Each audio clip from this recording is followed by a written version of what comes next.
gutako gehienok jakingo genuke gure sorlekua mapa batean kokatzen. Eta seguru asko jakingo genuke ere Euskal Herria munduko bola batean atzamarra jarri eta nun dagoen seinalatzen.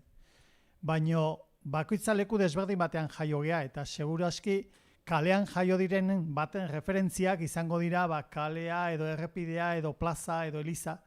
Eta herri txiki baten jaiotako batentzat izan zitezkeen baratza, soroa edo mendiko basoa. Hala ere, hemendik kanpora atera garenean ikusi dugu mundua dela oso handia, zabala eta batez ere anitza.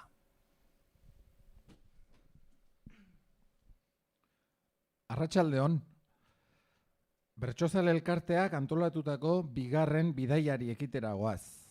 Beraz, beste ezer baino lehen, jaso gure eskerrik zintzoena hau dena posible egin duzuen guztiok. Bidaiak era askotakoak izan daitezke. Metafora gisa ere askotan erabili izan da.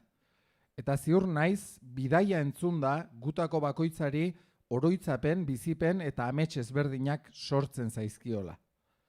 Guk gaur gurea proposatu nahi dizuegu. Horretarako bi bertsolari gonbidatu ditugu. Uxue Alberdi Estibaritz eta Beñat Gaztelumendi Arandia. Eta baita Josu Iztueta Azkue bidaiari tolosarra ere. Josuk 40 urte daramatza munduan zehar bidaiatuz, bai afizioz eta bai ofizioz. Berarentzat bizimodu bat da bidaiatzea.